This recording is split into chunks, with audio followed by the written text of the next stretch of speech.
Trump exposed in his biggest scam yet, inside the Greenland deal hoax. This is the smoking gun, the document that turns an entire presidency into a crime scene. If you're reading this, there's a good chance you lost money this week. Maybe some, maybe everything. You saw the headlines, you saw the tweets, you watched the President of the United States stand on a stage in Davos and with the full authority of his office announce that America had secured exclusive sovereign control over Greenland's mineral wealth. You watched Greenland Resources Corp, ticker GRC, explode from $2 to $200 in less than 48 hours. You watched mega influencers, institutional investors, even pension funds pour billions into what was sold as the deal of the century. And then you watched it collapse to zero. As of this morning, Monday, January 26, 2026, we now know why. A massive data leak known as the Arctic Papers has been released on the dark web by the activist collective The Glass House. The dump includes more than 50,000 emails, encrypted signal chats, and financial records taken directly from the inner circle of the Trump White House. What these documents reveal is not confusion or diplomacy gone wrong. It is a deliberate, mathematically precise financial crime. There was never a deal. Denmark never agreed to sell Greenland. The local parliament in Nuuk never approved any lease. The so-called treaty Trump waved at rallies was nothing more than a non-binding cultural exchange memorandum, knowingly mistranslated and sold to the public as a property deed. They did it for one reason: cash. The Arctic Papers expose a direct link between the Greenland stock pump and the Japanese bond crisis. Trump-connected insiders and offshore shell companies were facing catastrophic margin calls. They needed a liquidity event fast. So they manufactured a bubble. The Greenland deal wasn't diplomacy, it was a rug pull, and the public was the exit liquidity. The scam worked because it rested on a kernel of truth. Greenland is valuable. It holds rare earth elements like neodymium, dysprosium, and terbium, the backbone of modern technology. Fighter jets, electric vehicles, smartphones, none of them exist without these materials.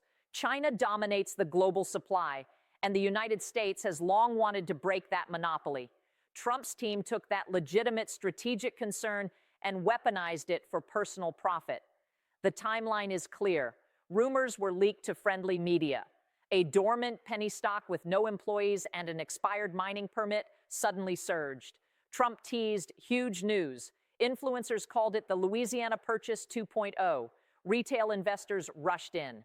The White House press secretary held up a thick leather-bound document but refused to release its contents. The stock surged again, then came Davos. On the world stage, Trump declared, "We have total control," and explicitly named Greenland Resources Corp as the primary partner, a sitting president promoting a specific penny stock from the podium.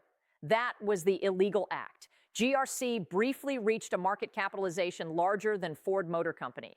According to the Arctic Papers, the document in that binder wasn't a treaty at all. It was a draft climate report from years earlier. What Denmark actually signed was a 3-page agreement on Arctic research and student exchanges. No mining rights, no sovereignty transfer, no exclusion of China. The entire narrative was designed to survive for 1 week, just long enough for insiders to sell at the top.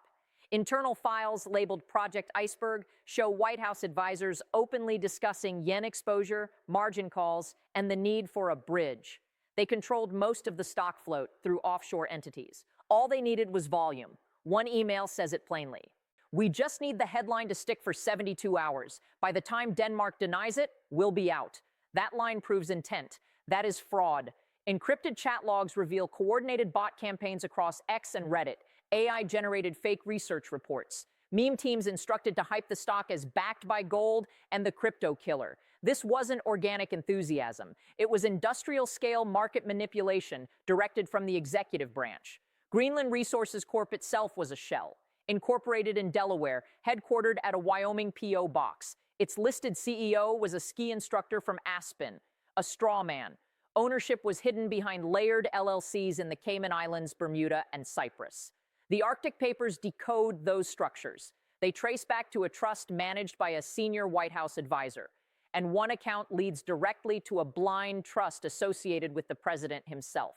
On the day of the Davos speech, insiders sold more than $4.2 billion worth of stock at the peak. They sold to pension funds. They sold to retail investors. They sold to loyal supporters who believed they were buying a piece of American history. Why did they need the money immediately? Because the same family office was massively exposed to the yen carry trade. When the Bank of Japan raised rates, they faced a $3.5 billion margin call. Without the Greenland pump, their financial empire would have collapsed. So they used American investors to bail themselves out. Denmark has now gone public. Their foreign minister held up the so-called deed. It is a standard weather data sharing agreement, 3 pages long, nothing about mining, nothing about sovereignty. He revealed that Trump's team didn't send diplomats. They sent real estate lawyers and threatened tariffs when Denmark refused to sign anything more. When Denmark said no, Trump simply pretended they said yes. The legal response is now underway. The SEC has halted trading in GRC and opened a formal investigation into market manipulation and insider trading. Rule 10b-5 is clear.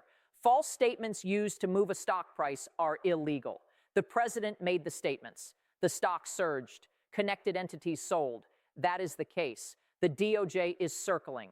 Prosecutors in the Southern District of New York are preparing subpoenas. Civil lawsuits are already forming, and discovery will expose every email and wire transfer. This scandal is different from all the others. Trump didn't target elites, he targeted his own base. Videos are already circulating of supporters crying, college funds gone, retirement savings wiped out. Populist leaders can survive scandal. They cannot survive stealing directly from their followers.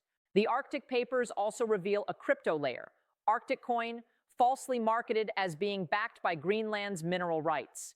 $500 million raised. The token is now worthless.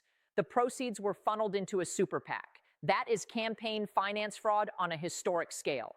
This is why Fox News abruptly turned. Their analysts saw the manipulation. They knew that continuing to promote the story could expose them to liability, so they cut him loose. The myth of the master dealmaker is finished. Trump didn't negotiate Greenland. He fabricated a geopolitical narrative to pump a stock. That isn't capitalism. That is theft. The Greenland hoax will be remembered alongside Enron and the South Sea bubble, not just as a financial crime, but as a moment when the presidency itself was reduced to a boiler room scam. This time, there is no bankruptcy court big enough to erase the damage.